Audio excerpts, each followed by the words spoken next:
안녕하세요. 당신을 위한 솔직한 의료정보 미소로드. 저는 전주미소로 안준입니다. 영화 감기를 보신 적이 있으신가요? 2013년 영화인데요.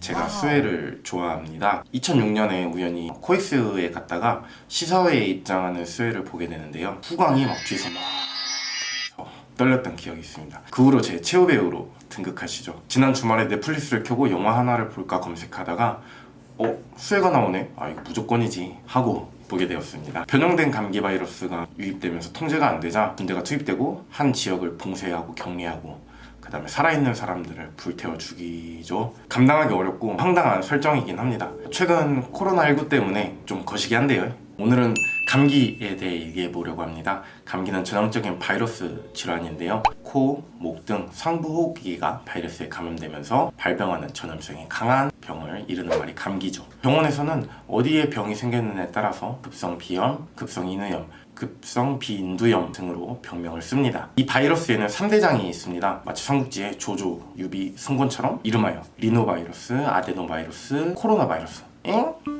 코로나 바이러스는 지금 유행하는 우한폐렴 아닌가요? 라고 생각할 수 있는데 원래 감기 바이러스고 우한에서 변형되었다고 해서 초창기에는 우한폐렴, 그 다음에는 신종 코로나 바이러스, 지금은 WHO 명명에 따라 코로나19라고 불리고 있는 것이죠. 사스도 코로나 바이러스였고 메르스도 코로나 바이러스였어요. 그럼 코로나가 사스도 되고 메르스도 되고 코로나19도 되나? 인류가 아직 바이러스를 극복하지 못했거든요. 바이러스가 인류의 과학보다 조금 더 빠르다고 해야 되나? 바이러스는 돌연변이가 가능해요. 근데 현대 의과학으로는 그걸 따라잡을 수가 없는 거죠. 독감 백신 맞는데도 독감 걸릴 수 있잖아요. 이게 그 해에 유행할 것 같은 바이러스를 미리 예측하고 백신을 주사해서 미리 항체를 형성하도록 하는 건데요. 이 예측이 실패하면 독감이 퍼지는 거죠. 바이러스라는 놈은 각자 특징들이 좀 있어요. 온열 감기는 개도 안 걸린다 이런 말 있잖아요. 근데 또 사람들이 걸려요. 이게 바이러스의 특징 때문이죠. 상대적으로 따뜻할 때 잘 활동하는 바이러스도 있고 춥고 건조해야 잘 활동하는 바이러스도 있어요. 감기는 원인이 바이러스이다 보니까 바이러스를 빼놓고 이야기하기가 좀 어려워서 바이러스 이야기를 좀 했네요. 바이러스 얘기는 나중에 기회가 되면 좀 더 썰을 풀어보도록 하겠습니다. 감기 얘기를 하기로 했으니까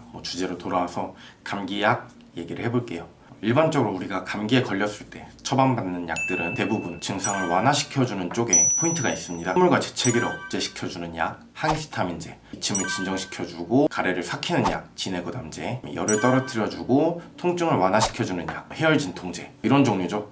이렇게 증상을 완화시키면서 몸이 바이러스를 이겨내기를 기다리는 거예요. 그리고 약이 하나 더 있죠. 많이들 보셨을 거예요. 2008년도에 방영된 EBS 다큐 감기에 관한 거였죠. 항생제가 많이 처방되는 우리나라 현실에 관해 문제를 고발하는 다큐였어요. 강산도 변한다는 10년 동안 많이 바뀌어서 최근에는 항생제를 안 주는 병원들이 많아지고 있는 추세입니다. 며칠 전에 감기로 온 환자분께 그럼 항생제도 드셨겠네요? 했더니 환자분이 그 정도는 아니고 그래가지고 제가 민망했던 경험이 아시는 것처럼 항생제는 세균을 죽이는 약이에요. 내성이 있어서 꼭 필요할 때 써야 좋은 약이죠. 한의원에도 효과적인 감기약들이 있습니다. 2005년에는 대한한의사협회에서 대대적으로 감기는 한의원에서 치료하자라고 하는 운동을 벌이기도 했었는데요. 한의원에서 처방받을 수 있는 감기약도 환자의 상태에 따라 매우 다양합니다. 아까 소개해드린 3대장 이것들을 타겟으로 광범위하게 한번 말씀드려보면 콧물이 주 증상인 리노바이러스에는 소청룡탕, 설사가 자주 동반되는 아데노바이러스에는 불황금 전기산,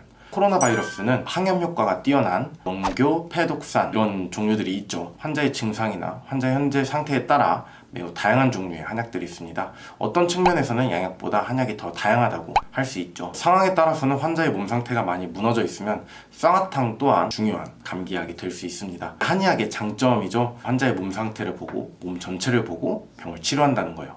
감기에 관련해서는 아주 유명한 워딩이 있습니다. 감기는 병원 다녀오면 7일, 안 다녀오면 일주일. 감기 바이러스를 치료하는 치료제는 아직까지 없기 때문에 얼마나 짧은 시간에 효과적으로 덜 아프고 감기 바이러스를 이겨내느냐가 핵심입니다. 가장 좋은 예방법은 손 씻기입니다. 코로나19도 손 씻기, 마스크 사용, 손소독제 사용 등이 제일 중요한 것처럼 강조되고 있잖아요. 맨날 손 씻으라고 하는 사람도 그리고 듣는 사람도 짜증은 날 거예요.